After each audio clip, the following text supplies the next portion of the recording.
पहले 1 litre petrol पर 13 रुपए लेती थी सरकार, अब लेगी सिर्फ 3 रुपए। तो क्या सस्ता होगा पेट्रोल? लॉकडाउन के सवाल पर क्या बोले मोदी के 3 मंत्री? ममता को सताया डर, बोली 2021 वाला हाल। उधर होर्मुज में बवाल के बीच जयशंकर ने फेंका ऐसा पासा, दुनिया के पावरफुल देशों के छूटे पसीने। एक तरफ यूपी के रायबरेली की तस्वीर है, जहां पहुंचे लोग कह रहे हैं पेट्रोल नहीं मिल रहा, तो दूसरी तरफ सरकार ने अब दावों से आगे बढ़कर तेल पर एक्साइज ड्यूटी हटाने का ऐलान कर दिया है, जिसके बाद ये चर्चा शुरू हो गई है क्या पेट्रोल के दाम बढ़ने की बजाय कम हो सकते हैं। सच्चाई क्या है, आपको आंकड़ों से समझाते हैं। एक्साइज ड्यूटी का मतलब है इनडायरेक्ट टैक्स, जो अब तक तेल कंपनियां सरकार को देती थी। पेट्रोल पर पहले 13 रुपए और डीजल पर 10 रुपए एक्साइज ड्यूटी था, जिसे हटाकर अब पेट्रोल पर 3 रुपए और डीजल पर 0 कर दिया गया है। लेकिन इस फैसले से आपकी जेब को कोई खास फायदा नहीं होने वाला, क्योंकि ईरान इजराइल लड़ाई की वजह से पहले से ही तेल की किल्लत बढ़ने लगी है।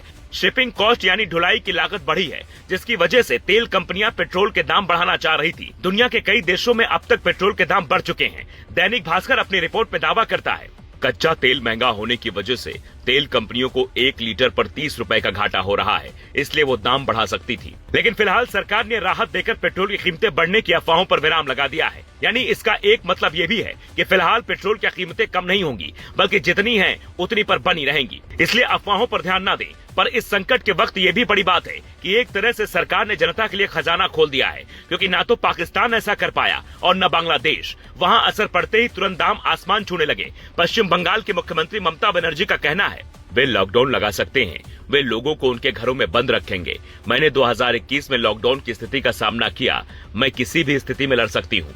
जिसे लेकर मोदी सरकार के मंत्री किरण रिजिजू, निर्मला सीतारमण और हरदीप पुरी ने साफ कहा है कि कोई भी लॉकडाउन नहीं लगने वाला। सरकार की तैयारियां पर्याप्त हैं, लेकिन सरकार और विपक्ष भले ही कितने अलग अलग दावे करें, जमीनी हकीकत ये बता रही है कुछ लोगों को परेशानियों का सामना करना पड़ रहा है। कहीं तेल मिल रहा नहीं मिल रहा आपको? नहीं मिल रहा। नहीं मिल रहा है? क्या कह रहे हैं टंकी वाले? कह रहे हैं तेल नहीं है, इसीलिए रायबरेली है तेल डराने। यहाँ भी मिल रहा तेल नहीं है।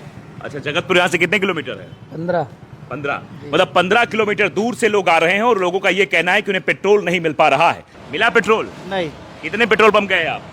3 से 4 गए वो। 3 से 4 पेट्रोल पंप जा चुके हैं, पेट्रोल नहीं मिल रहा है? नहीं। 5वां पेट्रोल पंप है हमारा। 5वां? हाँ, मिल नहीं पा रहा है। क्या बोल रहे हैं लोग? बोल रहे हैं कि 200 रुपया मिलेगा, 300 रुपये मिलेगा, और लंबी लंबी लाइनें लगी हुई हैं। ब्लैक खोरी कर रहे हैं, जो काला बाजारी कर रहे हैं, उनकी गलतियां हैं, व्यापारियों की गलतियां हैं। सरकार तो कह रहा है स्टॉक अवेलेबल है हमारे पास, तो फिर क्यों नहीं दिया जा रहा हम लोगों को? पेट्रोल के लिए 4-5 पेट्रोल टंकी गए, मिल ही नहीं रहा कहीं। कहीं पेट्रोल नहीं मिल रहा है? नहीं मिल रहा है। क्या बोल रहे हैं पेट्रोल पंप वाले आपसे? कह रहे हैं मिलेगा ही नहीं। कह रहे हैं मिलेगा ही नहीं, पेट्रोल है ही नहीं, बंद कर दिया, सब बंद कर दिया।